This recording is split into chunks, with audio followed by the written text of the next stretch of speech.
अस्सलामुअलैकुम दोस्तों, यह बात तो हम सब जानते हैं कि कुरान मजीद अल्लाह ताला की आखिरी कलाम है जो कि नबी करीम सल्लल्लाहु अलैहि वसल्लम पर नाजिल हुआ और दूसरी आसमानी किताबों की तरह इसमें कोई तहरीक नहीं। हमारा ईमान है कि आज भी उसी सूरत में हमारे पास मौजूद है जैसे 1400 साल पहले रसूल अकरम सल्लल्लाहु अलैहि वसल्लम पर नाजिल हुआ और इसमें एक भी जेरो जबर की तब्दीली नहीं की गई, क्योंकि इसकी हिफाजत का जिम्मा खुद अल्लाह ताला ने लिया है। अल्लाह ताला फरमाते हैं कि हमने यह जिक्र कुरान मजीद में किया है और हम ही इसकी हिफाजत करने वाले हैं। अल्लाह ताला ने इंसान को अपनी बंदगी के लिए दुनिया में भेजा है ताकि अपने शुक्रगुजार और नाशुक्रो बंदों का इम्तिहान ले सके। अल्लाह ने इंसान की रहनुमाई के लिए रसूल भेजे और उनके साथ मौजिज़ात भी उतारे, लेकिन पिछली कामों ने इससे रूगरदानी की, बातों को नहीं माना और अल्लाह के अजाब को दावत दी। अल्लाह ताला ने हजरत मोहम्मद सल्लल्लाहु अलैहि वसल्लम को अरब की सरजमीन पर अपना आखिरी नबी सल्लल्लाहु अलैहि वसल्लम बनाकर भेजा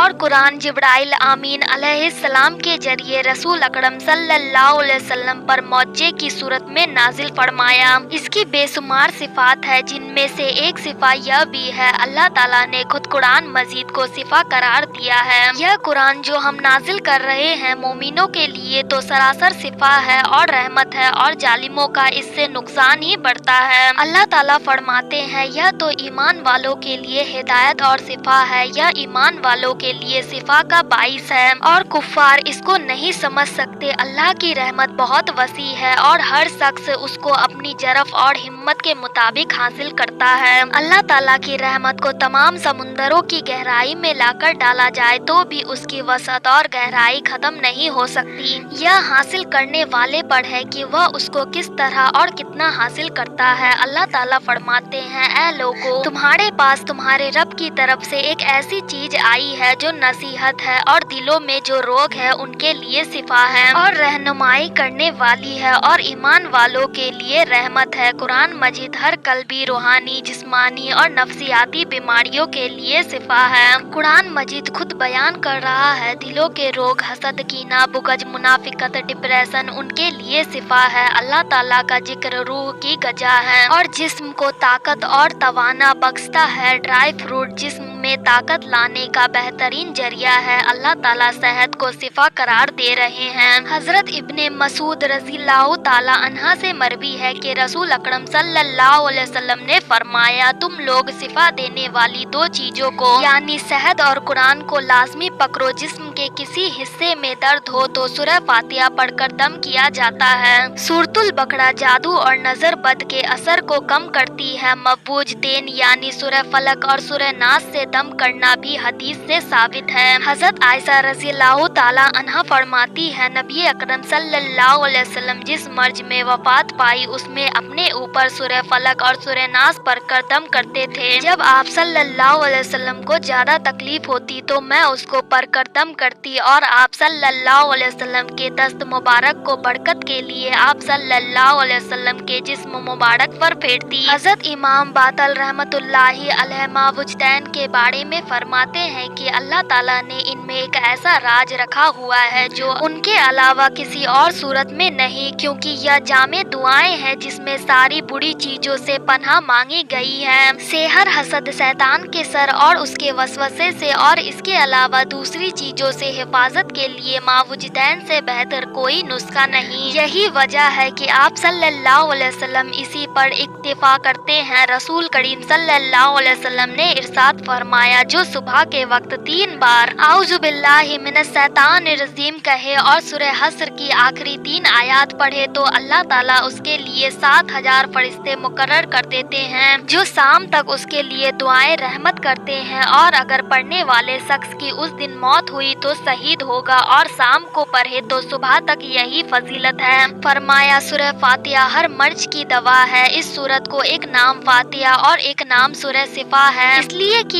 یہ ہر مرض کے لیے شفا ہے۔ اول آخر درود شریف کے ساتھ 41 بار سورہ فاتحہ مریض پر دم کرنے پر آرام ہو جاتا ہے اور آنکھ کا درد بہت جلد ٹھیک ہو جاتا ہے۔ حضرت نعمان بن بشیر رضی اللہ تعالی عنہ سے روایت ہے کہ شہنشاہ مدینہ حضرت محمد مصطفیٰ صلی اللہ علیہ وسلم نے فرمایا، اللہ پاک نے زمین و آسمان کو پیدا کرنے سے 200 سال پہلے تک ایک کتاب لکھی، پھر اس میں سورہ بقرہ کی آخری 2 آیاتیں نازل فرمائی۔ جس گھر میں 3 راتیں ان 2 آیاتوں کو پڑھا جائے گا، شیطان اس گھر کے قریب نہ آئے گا۔ حضرت ابو ذر رضی اللہ تعالی عنہ سے روایت ہے کہ رسول اللہ صلی اللہ علیہ وسلم نے فرمایا، بے شک اللہ پاک نے مجھے اپنے عرش کے نیچے کے خزانے میں سے ایسی 2 آیاتیں عطا فرمائی جن کے ذریعے سورہ بقرہ کا اختتام فرمایا، انہیں سیکھو اور اپنی عورتوں اور بچوں کو سکھاؤ، بے شک یہ نماز، قرآن اور دعا ہے۔ حضرت برآ بن عازب رضی اللہ تعالی عنہ فرماتے ہیں کہ ایک شخص سورہ کہف کی تلاوت کر رہا تھا، ان کے گھر میں جانور بندھا ہوا تھا، اچانک وہ جانور بتکنے لگا، اس شخص نے دیکھا کہ ایک بادل نے اس کو ڈھانکا ہوا ہے۔ اس شخص نے حضور اکرم صلی اللہ علیہ وسلم سے اس واقعے کا ذکر کیا تو آپ صلی اللہ علیہ وسلم نے فرمایا، اے فلاں تلاوت کیا کرو کہ یہ سکینہ ہے جو تلاوت قرآن کے وقت نازل ہوا۔ حضرت ماج جوہنی رضی اللہ تعالی عنہ سے روایت ہے کہ رسول اللہ صلی اللہ علیہ وسلم نے ارشاد فرمایا، جو سورہ کہف کی اول اور آخر سے تلاوت کرے گا اس کے سر تپا نور ہی نور ہوگا، اور جو اس کو مکمل تلاوت کرے گا اس کے لیے آسمان اور زمین کے درمیان نور ہوگا۔ حضرت ابو سعید خدری رضی اللہ تعالی عنہ سے روایت ہے کہ آپ صلی اللہ علیہ وسلم نے ارشاد فرمایا، جمعہ کے دن سورہ کہف پڑھے اس کے لیے 2 جمعہ کے درمیان ایک نور روشن کر دیا جاتا ہے۔ ایک روایت میں ہے، جو جمعے کی رات کو پڑھے اس کے اور بیت الیاتیق یعنی کعبۃ اللہ شریف کے درمیان ایک نور روشن کر دیا جاتا ہے۔ حضرت ابو درداء رضی اللہ تعالی عنہ سے روایت ہے کہ نبی کریم صلی اللہ علیہ وسلم نے ارشاد فرمایا، جو سورہ الکہف کی پچھلی 10 آیاتیں یاد کرے گا وہ دجال سے محفوظ رہے گا، اور ایک روایت میں ہے، جو سورہ کہف کی آخری 10 آیاتیں یاد کرے گا وہ دجال سے محفوظ رہے گا۔ حضور صلی اللہ علیہ وسلم نے ارشاد فرمایا، جو کسی رات میں سورہ دخان پڑھے گا وہ صبح ہونے تک 7000 فرشتے اس کے لیے دعائیں مغفرت کرتے رہیں گے۔